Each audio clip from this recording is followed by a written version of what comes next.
your second comic of the evening. Yes! Oh, yes. Get those hands going right now for the hilarious Jennifer Turbo. Yeah!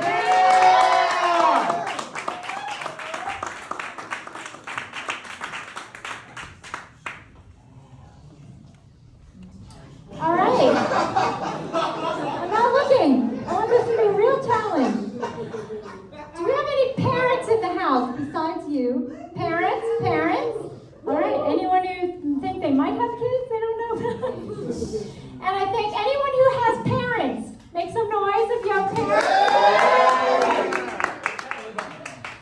So I'm a parent. One thing when you have a kid, you have to figure out, are you going to raise this kid to be a good and decent person? Or are you going to raise this kid to be a successful person? Because these are two very, very different parenting tactics.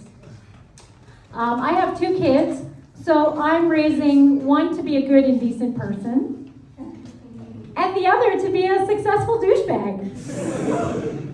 You may ask, Jennifer Turbo, how can you tell which one's the douchebag? And I'll tell you, if you pay attention, they'll let you know. They'll let you know. My daughter was born first, and she was the perfect baby. And I'm like, oh, parenting's easy, right? Let's have another. When my son was born, this fucking kid did not sleep through the night for 2 goddamn years. 2 years of sleep deprivation. That is a human rights violation. It's against the United Nations Geneva Convention. You are not allowed to treat prisoners of war like this. This fucking baby was doing it to me. I would beg him, this little baby, what the fuck do you want from me? Just go to sleep, go to sleep. You couldn't negotiate with him. He was violating my human rights. What I'm saying is my infant son was a terrorist. He was a terrorist. He was the leader of Al-Qaeda. Rocking him, going like, all right, after 2 years, I'm like, I see you, Osama bin douchebag. I see who you are. But you know when you have a kid, like in the olden days, if you had a left-handed kid, they would try to make them right-handed. They'd like tie their hand behind their back or whatever. Or like in the backwards states sometimes, you try to make the gay kids straight, right? So I sent my son to Montessori school.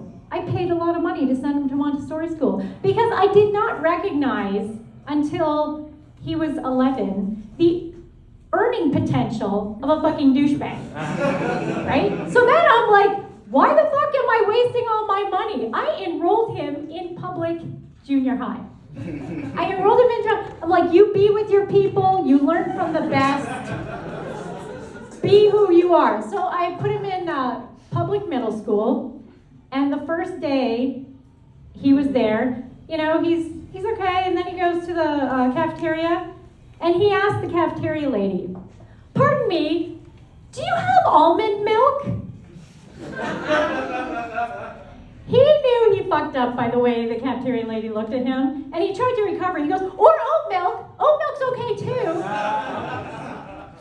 They had neither almond milk nor oat milk in this public middle school in Tremay. They did not. I blame myself though. I don't know if you can tell. I'm a little bougie. A little bougie. I'll give you an example. When people are coming over to my house, right before they get to my door, I will run to my guest bathroom. I will go to the garbage can. I will remove the Walmart shopping bag liner from the garbage can, and I'll put a Target bag in there. Fucking fancy, that's why. And if I'm really trying to flex, I'll put a Robert bag in there. But if you see a Robert bag in my garbage can, you are VIP, because I only have a couple of them.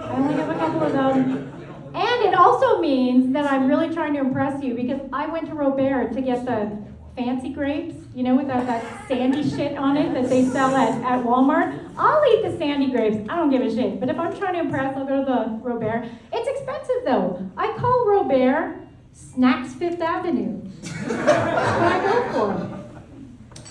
Do you ever meet a kid, I mean like a little fucking kid, who's just a little asshole, who's like a huge fucking asshole, right? We've all met these fucking kids. So sometimes the parents are assholes, and it's like, that makes sense. The asshole doesn't fall far from the tree, right? But sometimes the parents are nice, and I'm like, do they not know? Maybe they don't know. Someone should tell them. I'm like, I'm gonna tell them, because I'm a helper. I like to help, right? But how do you tactfully tell a parent that their kid is a fucking psycho, right? This is what I do. I go up to them and I go, hey, your kid? Make a hell of a cop someday.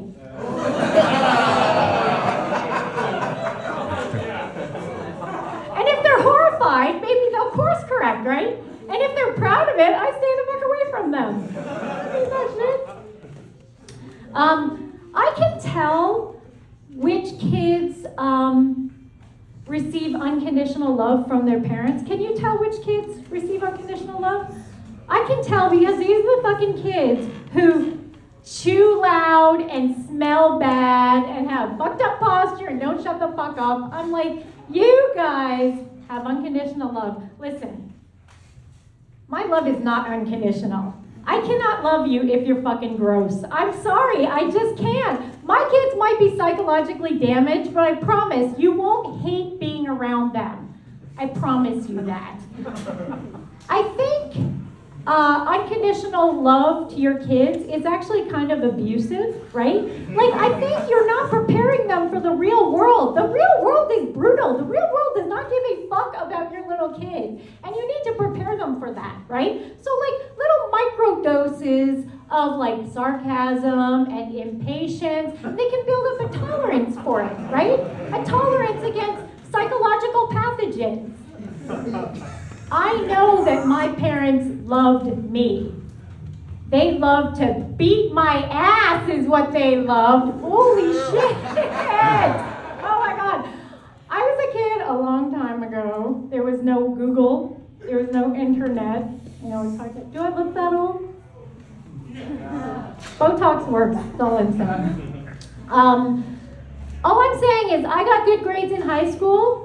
Not because I gave a shit about algebra or AP history or any of that stuff. It's because I did not want to catch a beating. That's why I got good grades.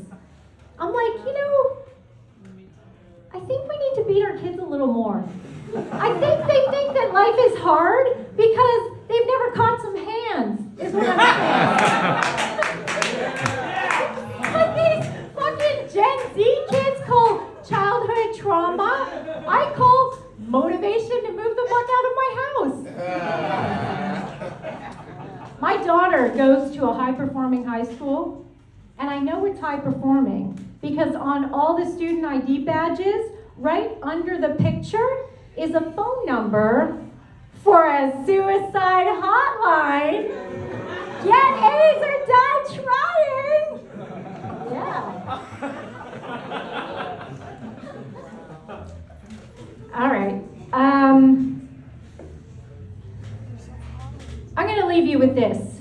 For the people who have only one kid, and for the people who might have kids in the future, here's my thoughts. If your first baby is a good one, chances are next you'll have a bad one, okay? And if your first baby's a bad one, chances are next you'll have an abortion.